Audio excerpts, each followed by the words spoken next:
Is there anything you would have done differently? We reported a true story. Our colleague Brian Williams is back in Kuwait City tonight after a close call in the skies over Iraq. Controversial Supreme Court nominee Brett Kavanaugh and questions about Kavanaugh's drinking in the past. Sean Hannity, come on up, Sean Hannity. Today, Andrew Cuomo is having a moment.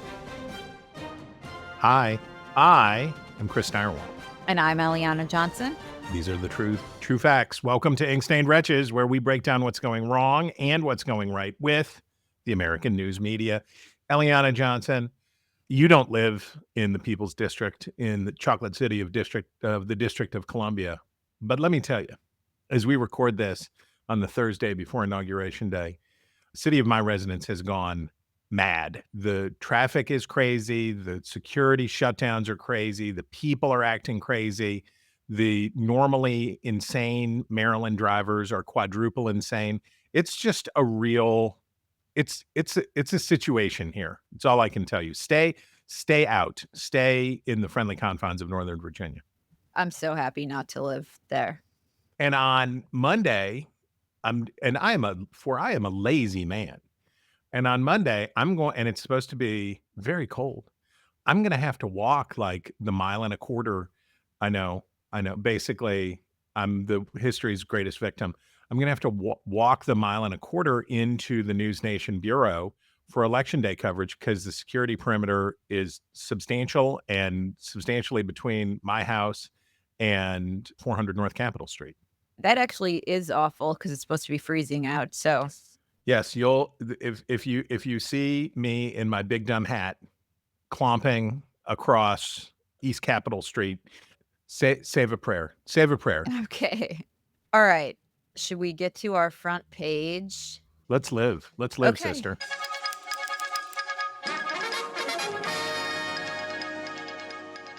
All right. Let's start with Biden's farewell address last night, which aired in prime time on all of the major broadcast networks. And it was something. It was so terrible. It was something.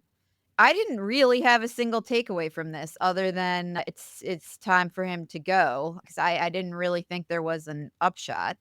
Well, ever since Washington and with the help of Alexander Hamilton crafted his farewell address, presidents have desired to do that. And every once in a while, you get a real banger, right? Dwight Eisenhower, famously, Ronald Reagan. But to have a good farewell address, there needs to be mixed feelings about your farewell, right? It has to be, well, we're glad for a change, but what do you have to say as you go? And let me just say this. Joe Biden is utterly graceless.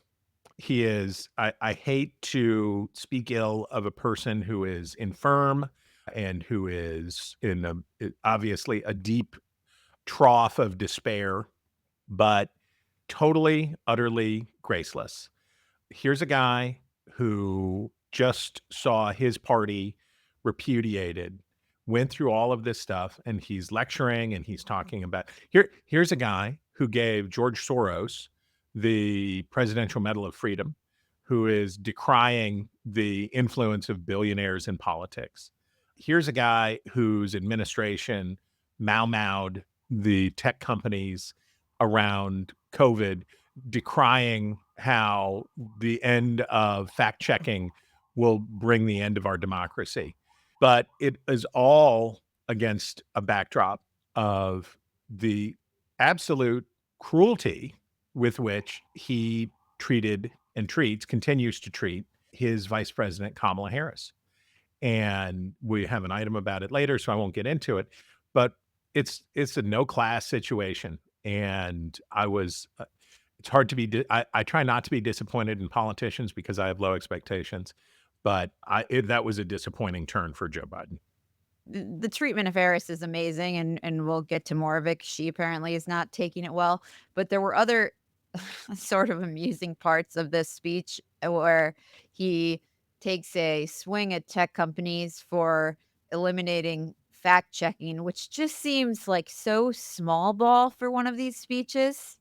why really is this a concern of the president of the United States? But again, underlines how invested the Democratic Party is in this sort of fact-checking mission. And then at the same time, he reads accidentally off the prompter, end of quote, which is one of these things that companies that was fact-checked by these companies as he really intended to do it. And then there were these weird turns of phrase that you couldn't tell if they were intended or accidental. There was a line in there where he said, democracy must defend and be defined and be imposed. Yikes. And I think when you saw him sort of stumbling through, it just left you with the feeling that, yeah, it's time to go.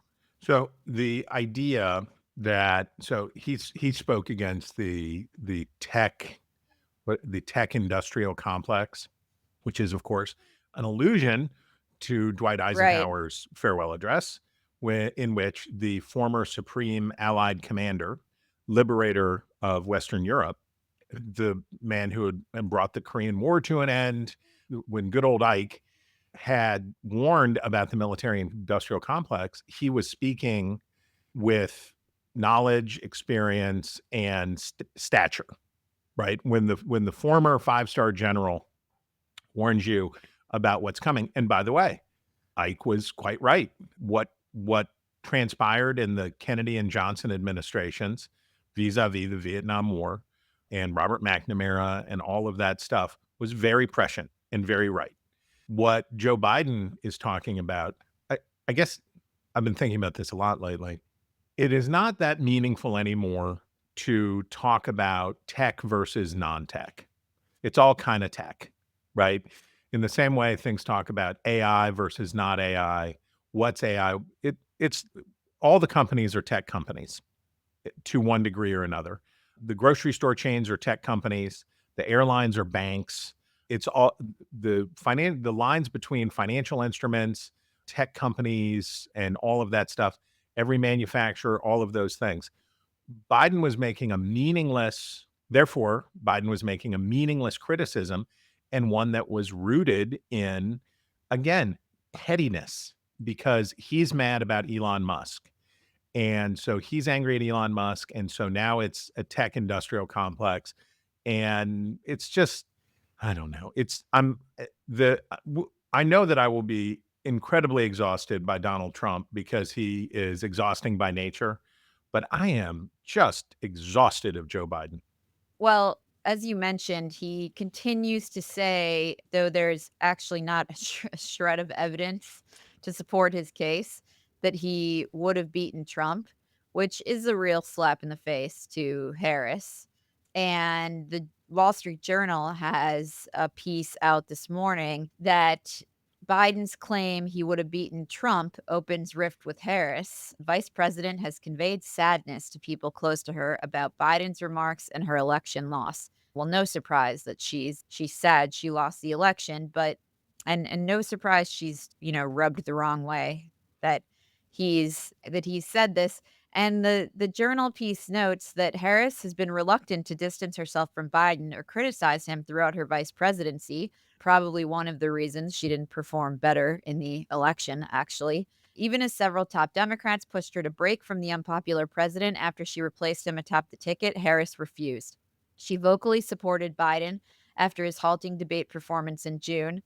And it notes that her fraying relationship with Biden comes at a challenging time for her. She's dealing with a crisis in her adopted hometown of Los Angeles, where wildfires are raging. And she's expressed deep sadness to people close to her over losing the election and Biden's comments. I guess the simplest way I can put it is that Kamala Harris had to make a deal with Joe Biden to get Joe Biden, or rather Democrats had to broker a deal between Kamala Harris and Joe Biden to get Joe Biden to step aside. And obviously part of the agreement was, whether it was explicit or implicit, was that Kamala Harris would speak no ill of Joe Biden. Now, the Democrats who did best in 2024 in the House and in the Senate, many of them had studiously distanced themselves from Joe Biden. Kamala Harris did not have that privilege. I don't know that it would have made the difference. And it's a counterfactual that's hard to argue, because if Kamala Harris at whatever point had said, you know what, deal's off, I'm taking the gloves off and I'm going to start dumping on Joe Biden, what that would have done to Democrats and those tensions and that stuff. So that's one that we don't know the answer to. So it's not just as simple as, oh, if she'd have beat him up, then she'd have done better. But again, and I hate to harp on this for this very, very tragic figure in American political life, but boy, does he bring it on himself. Boy, does Joe Biden bring it on himself. It's awful. And Does she run for governor of California? But does she run for governor? Does she do the full Nixon? I think she hopes to do so. I mean, it's... Don't we welcome that? Yeah. Well, and I will be very interested to see.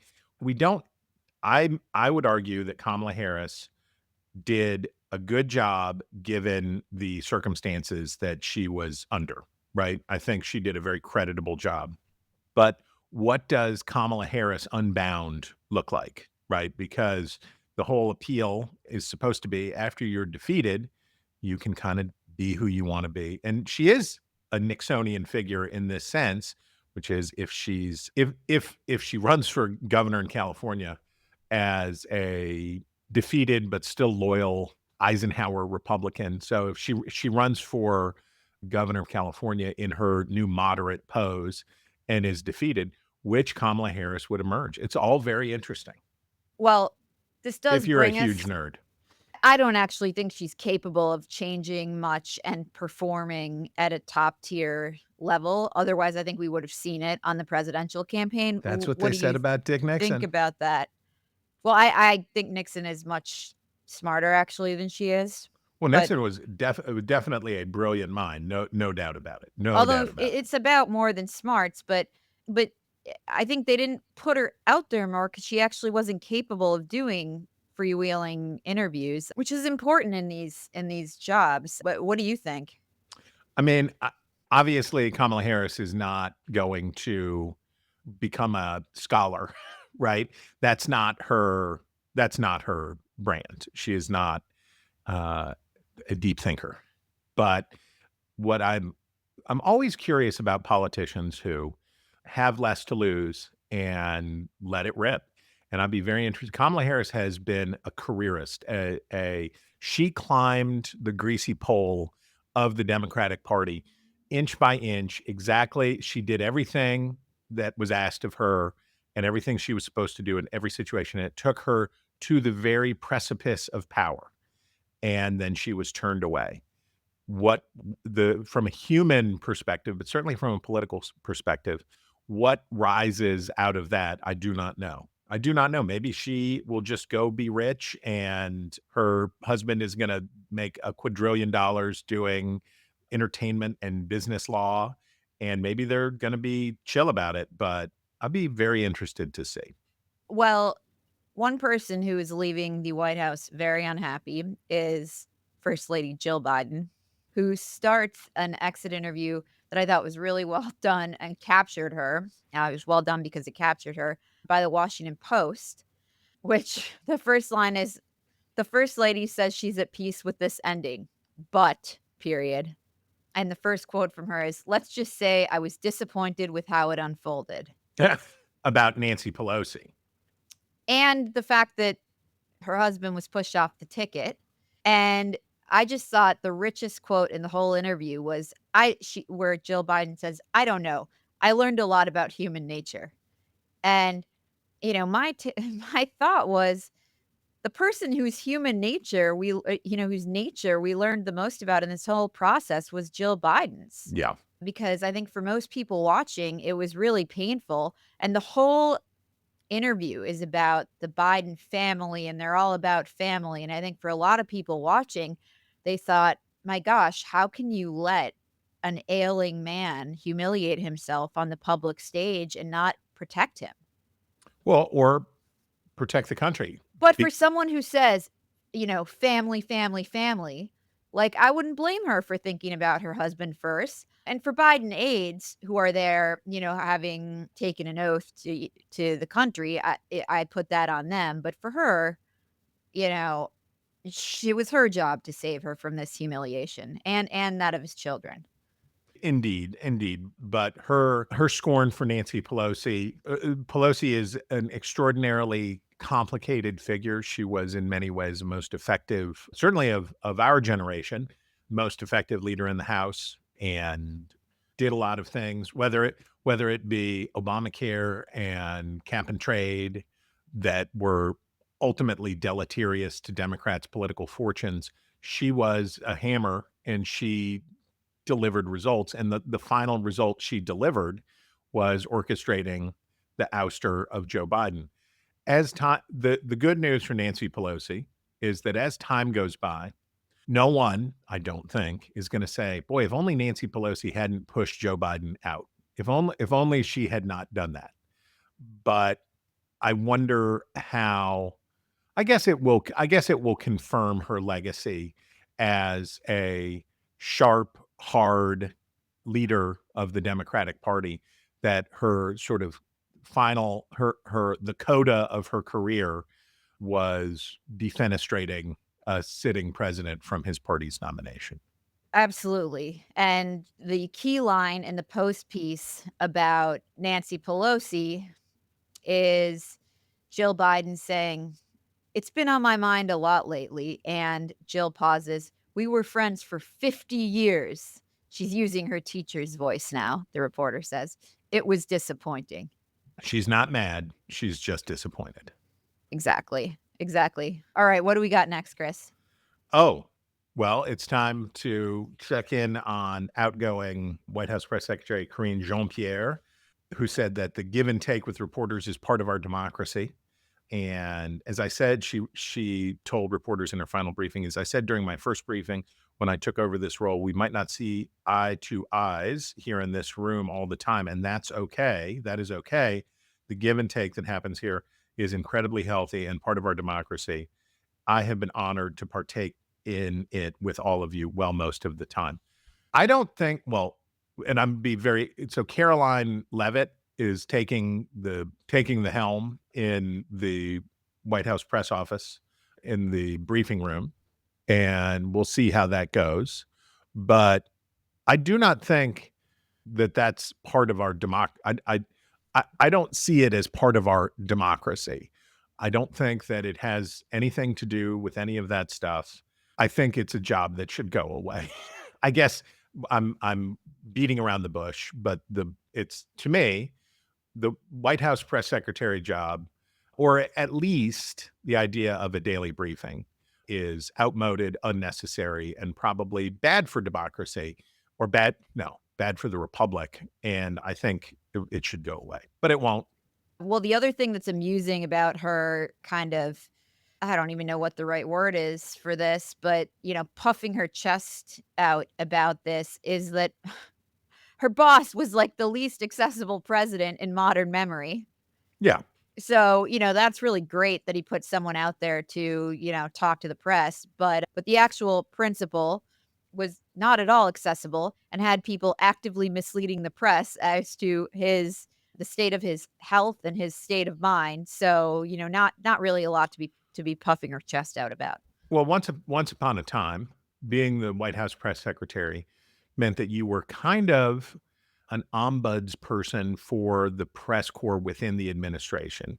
And whether we're talking about Mac McLarty or James Baker, the idea was you were an honest broker between the press corps and the administration. And that meant that you weren't privy to all considerations inside the administration, but it did mean that you could basically keep it honest. And that is not what that role is anymore. And Tony Snow was that way. And I think I can't correctly inventory. I guess by the time we got to Robert Gibbs, who was part of the campaign for Obama and part of making the message that the idea of the press secretary as ombudsperson had been replaced by press secretary as part of the energy of dissembling coming from the administration. And Karine Jean-Pierre, look, if she was unaware of all the things that she said that were not true, and the adamancy with which she said them would be pitiable, right? He will never do that. He's not going to pardon his son. He's not stepping aside, da, da, da, da, da, da, da. It's just, again, the utility of this office as an honest broker between the administration and the press corps, I think that those days are done. And I am very certain that we will not see it restored under Caroline Leavitt. And that's, by the way, it's okay. It's okay. We don't need that. Reporters can do their own checking, and they can do they can do it themselves. The function of the press secretary is it was a 20th century invention, and it's just has outlived its usefulness. All right. Up next, Chris. Oh, baby. Oh, baby. We actually should have put this under the Biden's claim he would have won. Mm-hmm. Okay. Biden announces a ceasefire deal yesterday between Israel and Hamas that, interestingly, I'm reading this morning that it looks like Prime Minister Netanyahu has not formally signed off on. I may be a little behind. No, that's what I read today. Yeah, that like he it was may have already... hit some snags because Hamas was reneging on parts of it. But anyhow, the U.S. and the Qataris announced it yesterday, and there were celebrations and all that stuff. So anyhow, Biden says, magnanimously in his speech, this deal was developed and negotiated under my administration, but its terms will be implemented for the most part by the next administration. For these past few days, we've been speaking as one team, which that was very nice.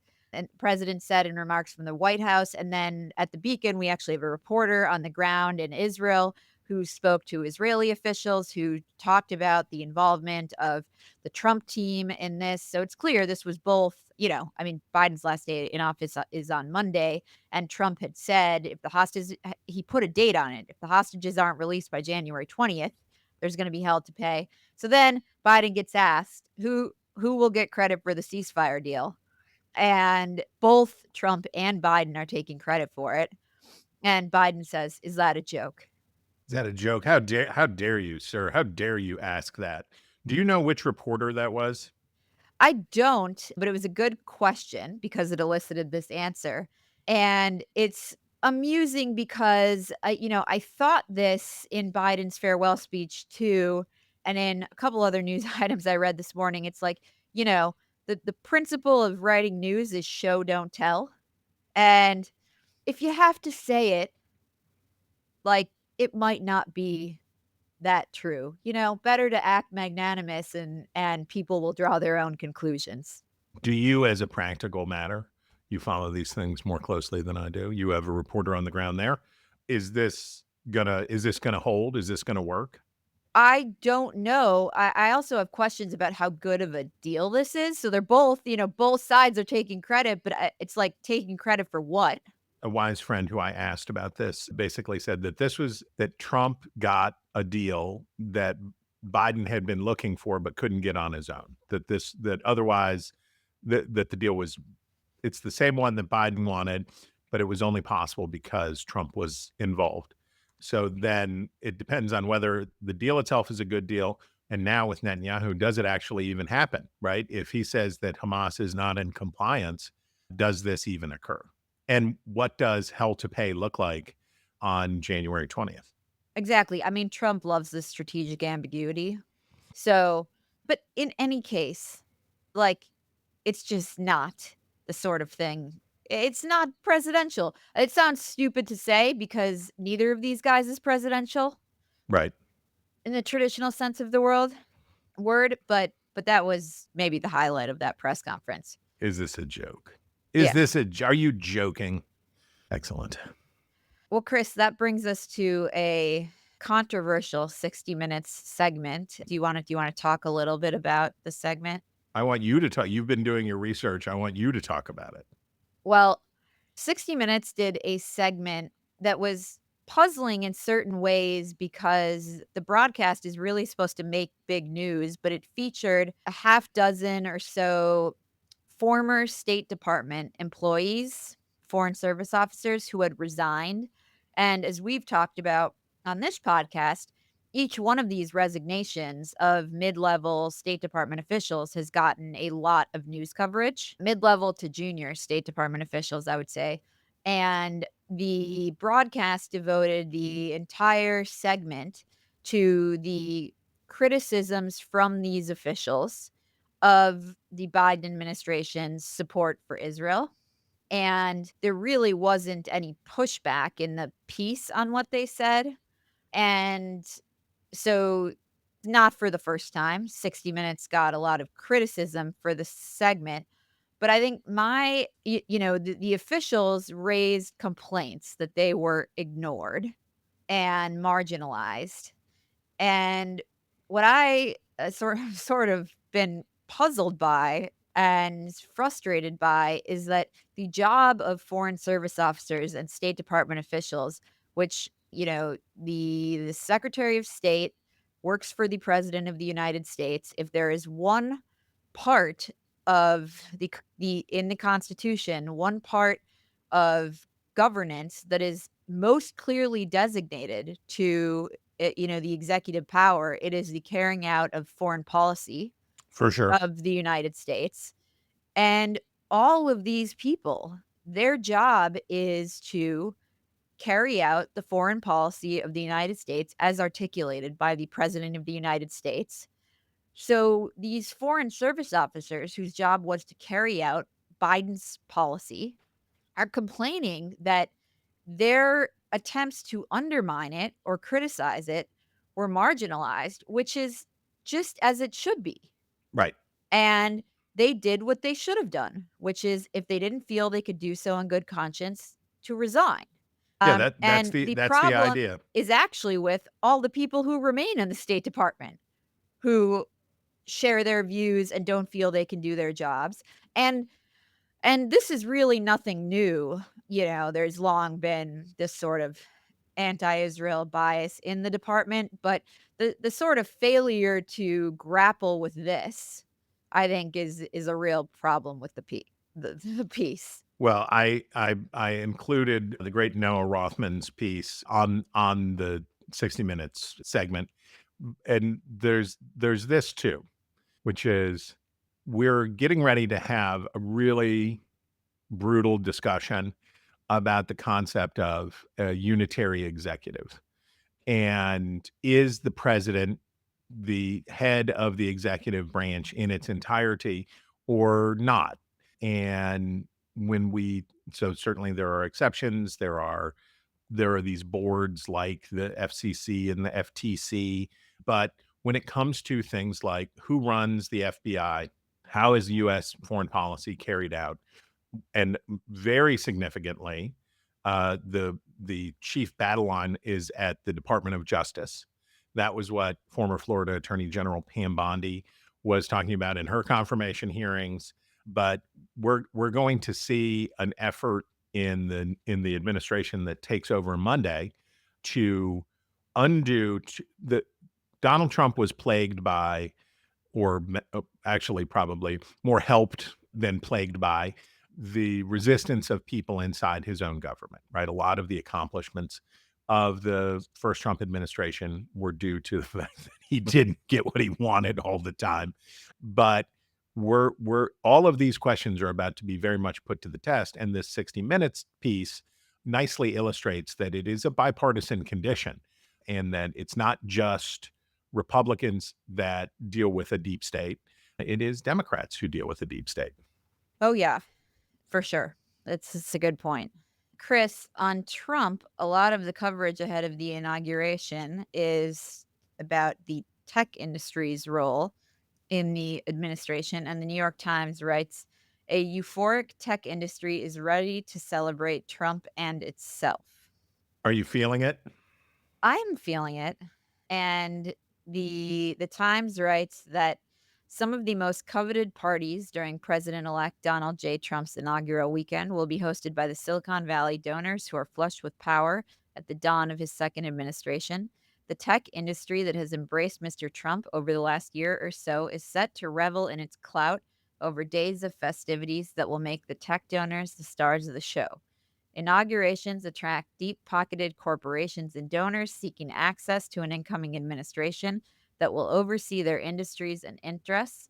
Mr. Trump's official inaugural committee has shattered fundraising records, and this notes that descending on DC will be Mark Zuckerberg, Peter Thiel, Mark Andreessen, and all the tech folks are coming. The CEO of TikTok. Oh, the CEO of TikTok coming, and some of them celebrating the access they already have, some of them seeking favors, such as the TikTok CEO. So what is going to happen?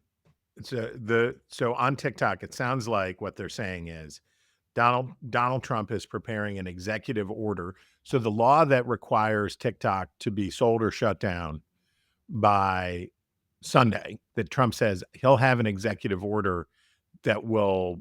So I guess what they're saying is, and I'm probably wrong, but I guess what they're saying is that TikTok can be in breach of the law for 12 hours until Trump becomes president. And then he can sign an executive order forestalling the implementation of a law that's already been implemented. It seems pretty dubious. It all seems pretty legally dubious, but I don't know that Republicans in Congress will have the appetite to oppose him, right? Like they'll let him have it, don't you think? I'm not sure, but there is a bill. Ed Markey put forward a bill to delay the implementation of the law for 270 days on the Senate floor. So it will be interesting to see what happens to that bill.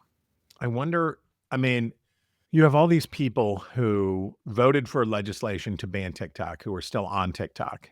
You have the TikTok influencers who are going out of spite to a website named after Mao Zedong's The Little Red Book. Yeah. And I'm going to be very interested to see how this plays out in the end, because I don't know that when that bill passed, it was in the Red Scare. It was the fullest flowering of the Red Scare. And a lot of the Red Scare is owed to Trump's success, right? Donald Trump's success both parties were moving anti-China. And that was the trajectory of both parties, certainly after COVID. But Donald Trump's political successes helped cement that. So now, can Trump be the one that gives Republicans permission? And I guess he can be the one that gives Republicans permission to say, actually, never mind. It's okay. We all voted for this and we denounced it and we said they were programming our children. But LOL, it was fun. And have you seen the TikTok dances? I guess. It's pretty sad. Well, it's interesting. I mean, the same impulse in Trump that had him leaning on the Israelis to cut a deal. You know, he sees himself as a deal maker, whether the deals are good or bad. And I think the same impulse that had him leaning on the Israelis has him wanting to cut a deal with TikTok also, plus the fact that he viewed it as a very useful political tool. Well, and one of his biggest donors is the biggest shareholder in TikTok. Yes. And I assume that Elon Musk is very keen to avoid Meta owning TikTok, right? Because the pretty obvious answer in this stuff is that Meta would buy TikTok. They're the obvious. That's the obvious Well, one. I don't think TikTok would sell to Meta. Well, they wouldn't sell to anybody because of either. Well, no, not either. Pretty clearly, they're not going to sell to anybody. They didn't want to sell to anybody because the Chinese don't want to give it up.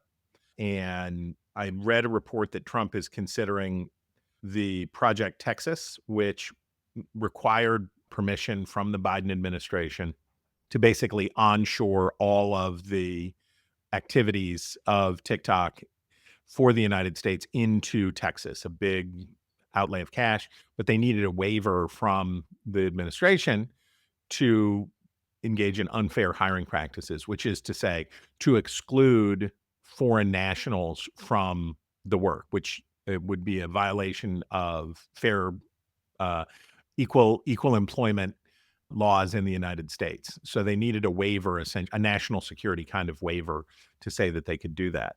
But I I I think Elon Musk is not interested in anybody but him having TikTok.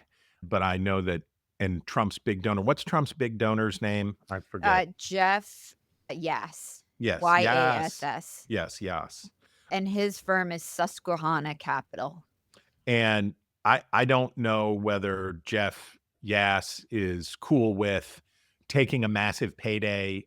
Well, the one thing we know Jeff Yass would not be cool with is taking a beating because TikTok shuts down, becomes worth dramatically less because they bleed users until they can get started back up. Well, the other question is, we know that that TikTok is in there leaning on Trump, and one does have to wonder, what is Mark Zuckerberg saying privately to the president, and how is he using his access? Which I don't know the answer to that.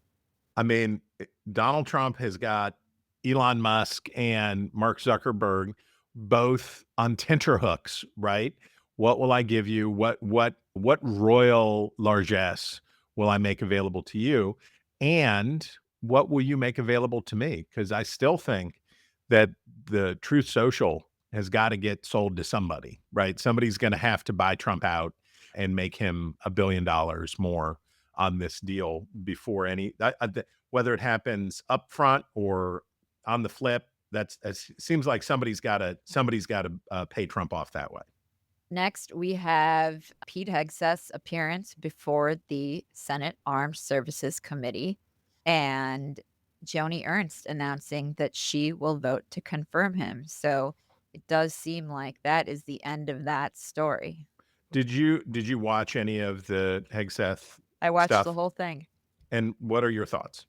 My thoughts were that Democrats did not a great job at look, the hearing wasn't structured to allow them many opportunities to lay a hand on them, and I think Roger Wicker did a good job at that, and that he didn't allow multiple rounds of questions. The hearing wasn't particularly long. However, Democrats did the predictable thing, which is they spent most of their time talking rather than asking questions. And the thing that, if anything was going to jam Hegseth up, it was going to be something that he said, not something some Democratic senator said in a speech. And yet every single one of these guys ate up all of their time talking. Yeah, Kristen Gillibrand, Elizabeth Warren, Jack Reed, they all gave speeches. It is interesting. And then Tim Kaine had this bizarre line of questioning where he was asking Hegseth whether he cheated on his wife, and seemed to suggest that cheating on one's wife is a disqualification to serve as defense secretary, which was just sort of amusing. Well, the Pete Hegseth, who is not qualified by any traditional metric to lead the Pentagon. He meets the barest requirements, but doesn't have any experience that would suggest that he would be well suited for this work. But the president gets to pick the people he wants to pick. And nothing came out of the FBI background search. Nothing, Democrats did not uncover anything new, right? So this was a thing where the bombshells rolled out. There was a New Yorker piece, the allegation of sexual assault, the drunkenness, the mismanagement, and it all came out in a flurry. And then we waited, and there was nothing else. There wasn't the next thing, because it's the next thing that gets you. But I have to say, what would have needed to happen is some woman would have needed to go on camera or on the record saying, these are the things that happened. Right. There needed to be oh boy. And if we think back to the template of Brett Kavanaugh, Democrats thought they had that, and then they didn't. Then they very decidedly did not have that. And in this case, there was not another thing. And what Hegseth did was provide a blueprint for other controversial nominees to follow. He was contrite. He was, in his opening statement and in his responses, he avoided being awful, right? He was not contemptuous. And he talked about how his new wife and his faith and these things have made him a better person. He owned up to it. He ate crow, right? And then he let Republicans carry him to glory. And now the question is, will Tulsi Gabbard eat crow? There are mixed, you and I still have our bet on Tom Cotton. Chris, one thing I would note is that Pete Hegseth did eat crow, but he also demonstrated a real fighting spirit towards the mainstream news media, which I Mhm. think rallied Trump back to his side, when Yeah, he he may knew have what been he had to inclined to do. drop him. He knew what he had to do. So he banked on the fact that the allegations against him were anonymous and that none of them actually went from anonymous to on the record. And he portrayed them as a smear laundered into the mainstream media from Democrats. Yes. And the question now is, will Tulsi Gabbard eat crow? And we don't know who will win our bet, because I haven't seen that Tom Cotton has said that he's on board yet. But a couple of other Republicans who look like they might be holdoutish, Mike Rounds and others, say basically she's learning about the office and maybe she's going to make it. Maybe she's going to get there. But will she in her hearing come out and say, I was young, I was foolish, I didn't understand how things really worked. And now that I take seriously my job to protect America's vital interests from foes around the world and da da da da da. And if she does, if she bends the knee to the Senate Republicans, then they'll carry her forward, right? In the Hegseth hearings, it was Democrats asking Hegseth why he was a wastrel, and it was Republicans saying, will you fix our enfeebled, feminized military? Will you restore our fighting spirit? And if Gabbard will give enough Republicans what they need to hear and say the right things, then they'll do the same for her. Then the big question is Robert F. Kennedy Jr., because I don't think he's a big crow eater. He very sadly sat in front of that McDonald's meal on Donald Trump's airplane in one of the most pitiful tableaus since Renaissance painting. But does Robert F. Kennedy Jr., who is rich and famous and old, does he want to kiss the behinds, unfamous and less important in his mind Republican senators, and say all of the things that he has to say in order for them to say, well, I talked to him and he kissed my patootie and now I feel like this will be okay. And I don't know. I still think Gabbard doesn't make it, but she may surprise me by being a crow eater. She may decide that crow tastes pretty good after all. Chris, that brings us to the wildfires out west in Los Angeles. And we had each flagged a piece on these from the New York Times. You noted a Times piece on the demand for private firefighters. Amazing. About 45% of all firefighters working in the United States today are employed privately, according to Deborah Milley, executive director of the National Wildfire Suppression Association, which blah, blah, blah, blah, blah. As an inferno raced through Runyon Canyon and the Hollywood Hills, Adam Lieber, a Hollywood talent manager who represents Miley Cyrus, called on private fighters to save his house. He had put the company all risk shield on a $6,000 annual retainer after the line fire in 2024, and said he was grateful for the ex-firefighters who raced in as he and his family were evacuating. I did what any human being on earth would do, he said in an interview. I was 1,000% certain my house was done and my neighborhood was done. The team brought in their own water and then pulled water from his swimming pool. They did not tap into the fire hydrants. That's a huge misconception. So you have this thing that's brewing, which is if rich people can afford private fire crews and their homes can be protected, what about poor people who cannot do that? And this will spur resentment, and this will spur envy, and this will spur conspiracy theorizing that the rich folks are the reason that the fire hydrants didn't work. So on the one hand, this is an amazing story about how free markets work, which is California has a need for fire suppression that exceeds the capacity of government infrastructure. People with money find ways to deal with this. But on the other side, there are social reactions to this. And will California eventually ban private firefighting? Will they regulate it more? What will they do? This New York Times piece was an excellent insight into something that Americans in most places have never even thought about, has never even occurred to them, but is now part of the life and the debate in a fire-prone, always fire-prone Southern California. Southern California has always been fire-prone, but now a Southern California that is so full of people, and people live in so many different places, that these fires are extraordinarily deadly.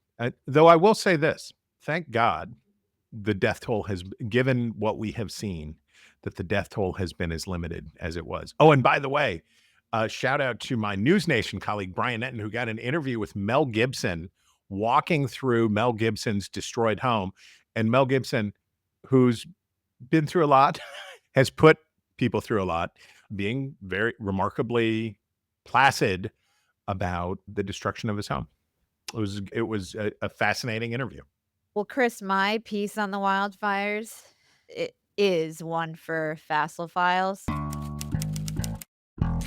So I'm reading the New York Times style section, and I see this piece, which didn't really understand how it was style section, but then it became clear to me. Is the criticism of LA's mayor is the criticism of LA's mayor unfair? Black women rise to defend her. Many celebrities and politicians have criticized Karen Bass for her city's response to the wildfires, but her defenders say she's being held to a double standard. Well, if you read the piece, you find out that her defenders are people on X. Sure. And people who took to Twitter. Yes. As wildfires began to engulf parts of Los Angeles, many people online were quick to criticize the city's mayor, accusing her of poor leadership and slow response times as she rushed back to the city from Ghana. In response, numerous Black women have come to her defense, saying that Ms. Bass is facing a double standard that they feel Black female leaders confront in this country. Among those pushing for patience and fair treatment is Areva Martin, a Los Angeles civil rights lawyer. In a post on X, she called out what she described as pervasive disinformation about Bass. In a phone interview Tuesday, Ms. Martin said the political climate in the country has played a huge role in the criticism of Ms. Bass. Quote, "We have seen the far right capitalizing on natural disasters and other tragedies and using them as an opportunity to sow division and chaos and to cause doubt about the leadership of Democratic elected officials, particularly African American elected officials." Well, Ms. Martin said, it is good that Democrats never capitalize on natural disasters to criticize Republicans. That's good that they don't do. Wait a minute. Wait a minute. Karen Bass, did we talk last week about the New York Times revelation about its interview with Karen Bass when she was running for mayor? I don't think so. Okay, well, we'll put it in. So the New York Times did an interview.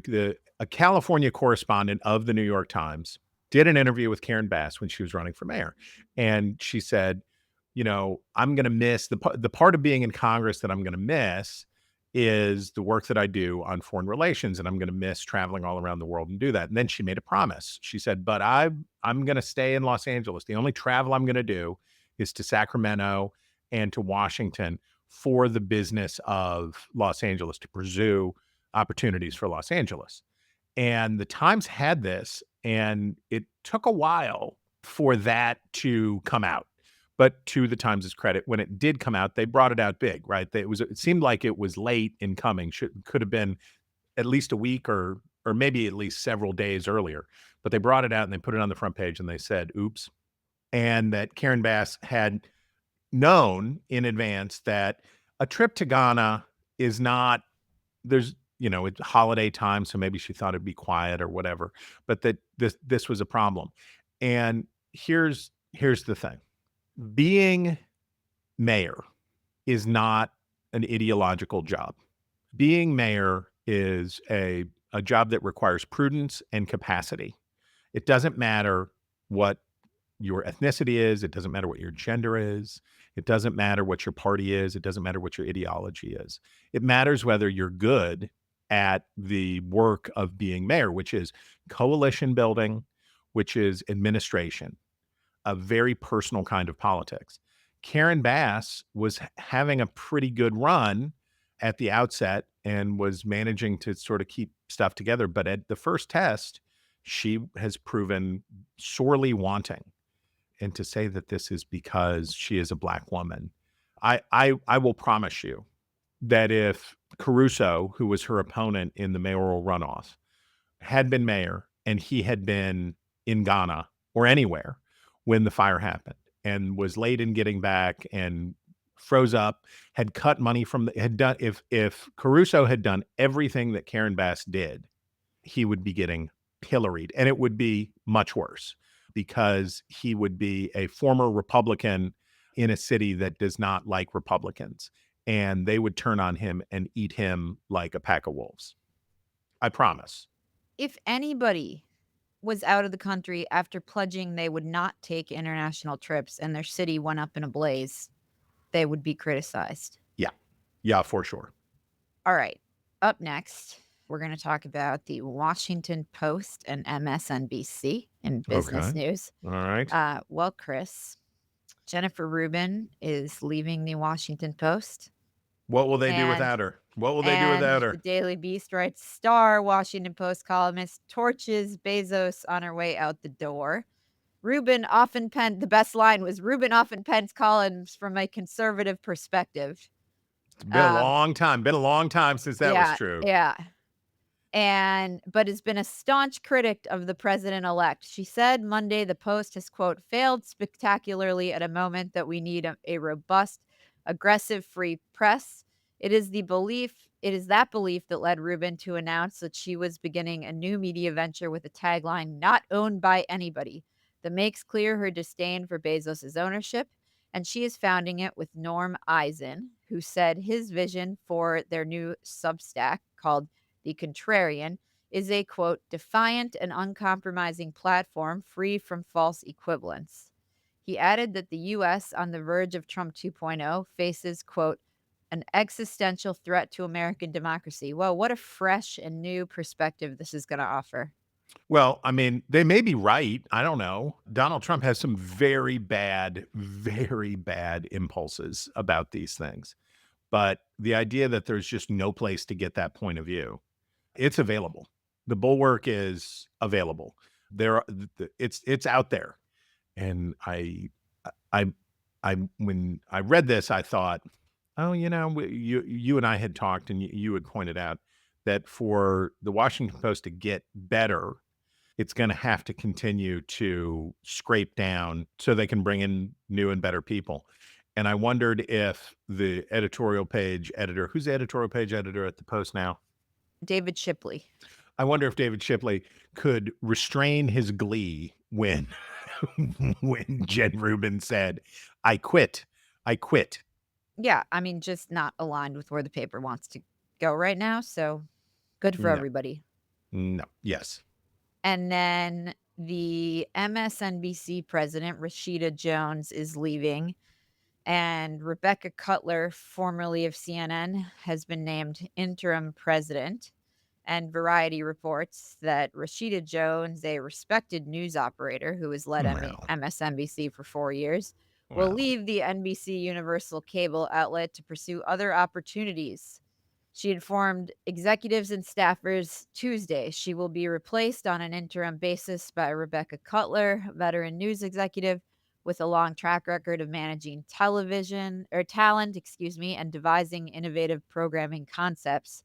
I mean, this job is basically just managing the big talents and trying to cut their pay. Yeah, I think that's right. How much spins off from NBC? How much does Rachel Maddow make? You told me. I couldn't believe it. It's now $25 million a year. However, she's been called back to work and she will broadcast every day for the first 100 days of the Trump presidency. Oh, she's Oh, gonna have to earn her keep, you know? that's she'll be down to only making $500,000 an episode. Right. Wow. Okay. Well, we best of luck to all. Chris, that brings us to our obsessions of the week, Do it.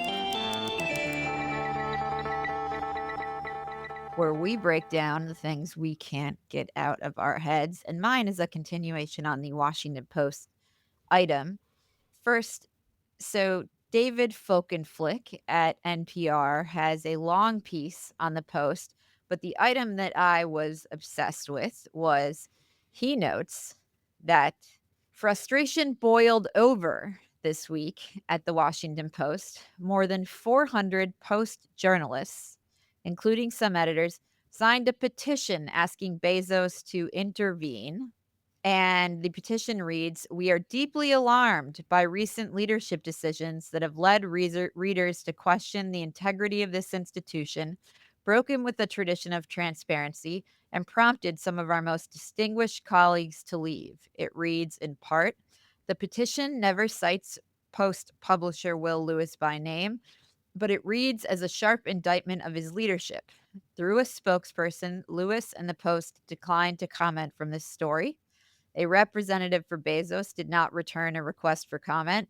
And I believe that when this petition was signed, Bezos was like trying to launch a rocket into space. I think that's right, which they did. And this is just puzzling to me. Like, if these people think it seems misguided, childish, and if the writing is not on the wall, that the leadership decisions they cite and the lack of transparency they cite and the departures of their colleagues they cite, if they think those aren't intentional decisions that Bezos has made and that his chosen publisher, Lewis, has made in consultation with him, and they think they're going to call Bezos to account and get him to change course, just seems insane to me. Well, we have talked about Kara Swisher saying that she's going to make Jeff Bezos sell the Washington Post. Have we talked about that? Yes, we did. And it's the same preposterous thing. It's Jeff Bezos's. He can do whatever he wants with it. If Jeff Bezos was a communist or an anarchist or whatever Jeff Bezos is, it's his thing. It's not the public trust.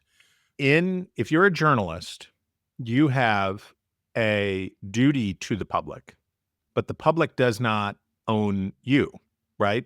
It's a obligation that we have when we do our work. And by the way, if you work someplace where you cannot fulfill those obligations, you can quit, you should quit, or get fired, or do whatever it is. And that's all true. But the Washington Post is not a utility. It's one of many news outlets in the United States. And if the Washington Post went away, if Jeff Bezos decided that he wanted to shutter the Washington Post, someone else would open a new publication in Washington, D.C. It would be sad for people who like the Washington Post, but it's his newspaper, and it's a newspaper, and it's not the water company. So this is crazy. And if they don't like it, they should leave, but they're not going to get Bezos to change.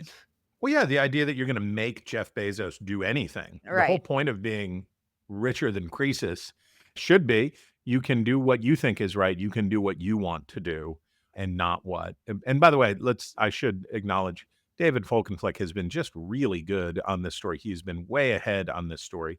I always enjoy his stuff, but he's been very good in tracking this Post story from start to, I assume now we're in the third act of this play.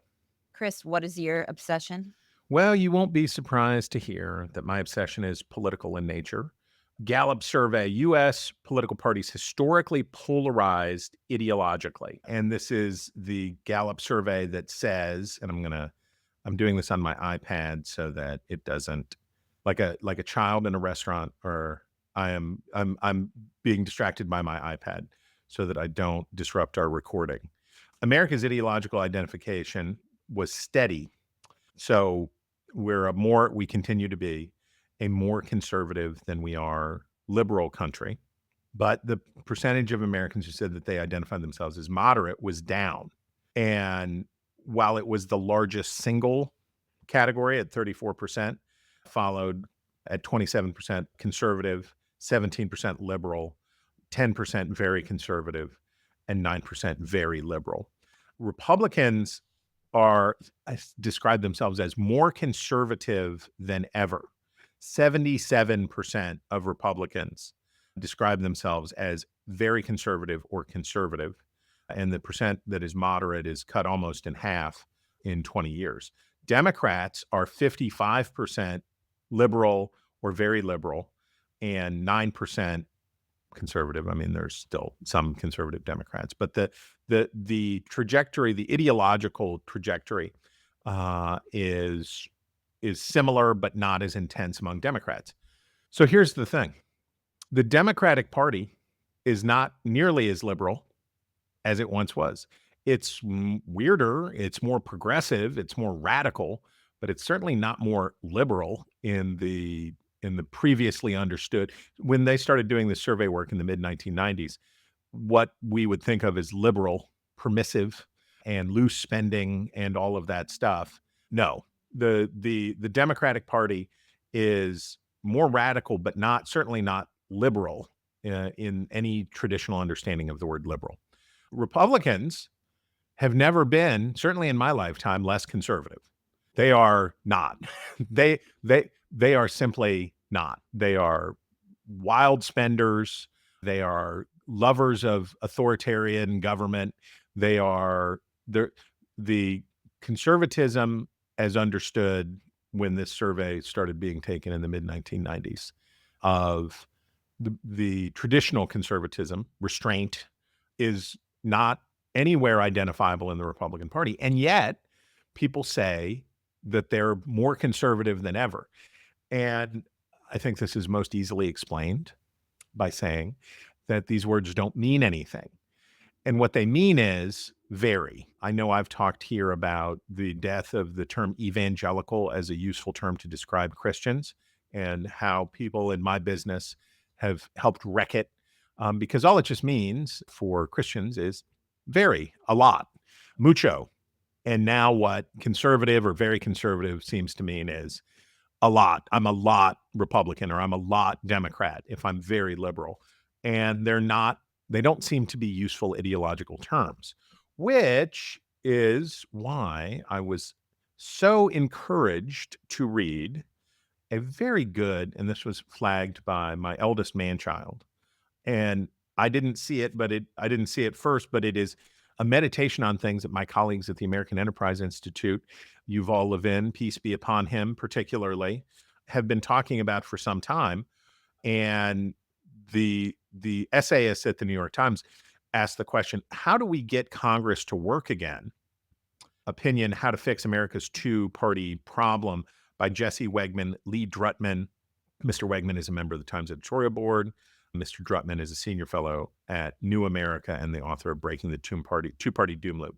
So this is a very left, this is coming very from the left.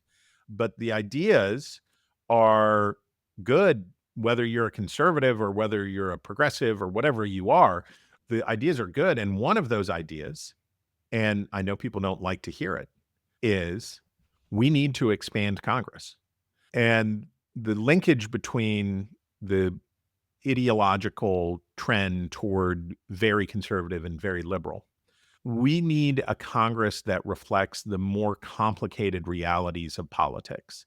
We need more regionalism. We need more of that stuff. And you can't be a representative for 800 or 900,000 people. It's just not how it's intended. And it's long overdue that the House of Representatives, which has been fixed in size since the 1920s, had grown in size steadily until the 1920s. And it's been more than a century, and it is long overdue for the House to be expanded. And one of the reasons that the House needs to be expanded is that the House is the most populistic entity in the Republic. It is the one closest to the people. It is supposed to represent, right? These are not delegates. These are representatives. They're supposed to represent the interests of their constituents. And when these districts are so populous, when they're so populated, the populist energy that should be finding its way through in the House, right? The House should be bananas. It shouldn't be a bigger Senate. It should be a churning place that provides the energy that the other House of Congress and the other branches of government deal with. The point of the other branches is to restrain the cauldron of energy that the House is supposed to produce and not be goading it into action. And it was very encouraging. This was visually very well done and very useful. The whole piece, the graphics of it are great.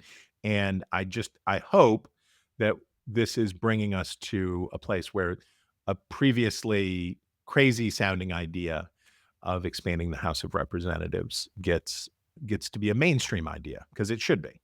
Chris, that brings us to my favorite time of the week, Huzzah. which is reader mail. And we have a note from John Alder in Yorba Linda, California. Oh, And he writes, "Dear Wretches, this is depressing. Is there no treatment for Alex Jones?" And the piece is "Fighting Fires and the Rumor Mill as LA Burns." And the piece notes that on Thursday, a new unexpected foe cropped up. Alex Jones, among the world's most notorious conspiracy theorists, was posting on X that LA firefighters were battling the blazes using ladies' handbags as buckets because officials had donated equipment to Ukraine. The post has been viewed 29 million times. Then there were outlandish claims, like one about the outbreak of one fire supposedly stemming from a satanic ritual linked to a creepy red roof mansion that is straight out of a horror movie. A reader note on X asserted that no such rumors were actually circulating. The one and only mention is here because of a red roof, which isn't uncommon. Yet the post was seen more than 4 million times and shared more than 3,000 times. Well, I don't think there is a treatment for Alex Jones, unfortunately. I think Elon Or Musk. fortunately, you know? I think Elon Musk is digging the content tsunami of Alex Jones, much as Tucker Carlson, much as many of these people. Alex Jones is a dervish of content, and he has his followers, but he also has a real knack for just the churn of conspiracy theorizing that helps. And I know that Elon Musk is cranking up Alex Jones, and of all of the things to be suspicious about X, about the frequency with which Alex Jones, who in any normal world would be at this point so thoroughly disgraced that no one would want anything to do with him, not in a normal world, in a perfect world. And Elon Musk is pumping him up. So let that be a warning to those who drift over into the For You on their X. And I hope everything is okay, Mr. Alder. And Chris, that brings us to your favorite time of the week,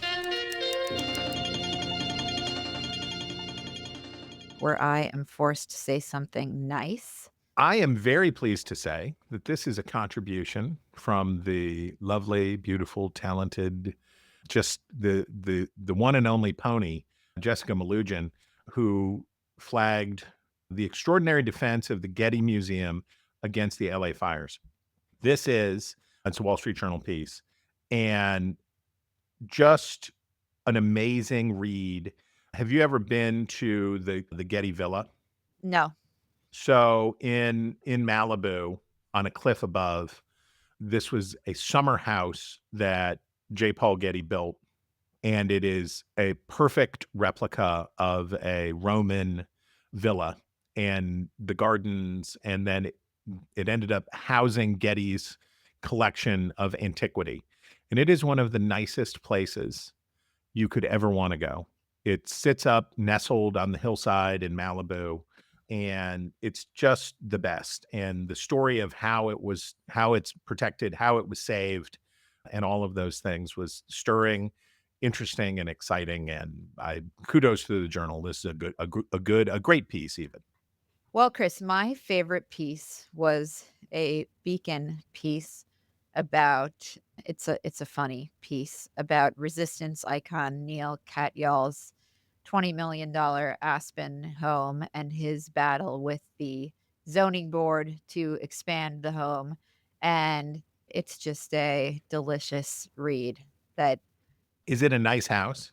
it is well, it's a $20 million house. So Well, there are $20 million houses that are not i- nice. in the middle of Aspen, but it is a hilarious read that I recommend. It's like a dessert. Very nice. That is all the time we have for the news about the news. If you have a story you want us to talk about, email us at wretches@nebulouspodcasts.com and sign up for our newsletter at nebulouspodcasts.com. This has been Inkstained Wretches from Nebulous Media, produced by Colin Chicola. Find us on iTunes or wherever you get your podcasts. Just search for Wretches.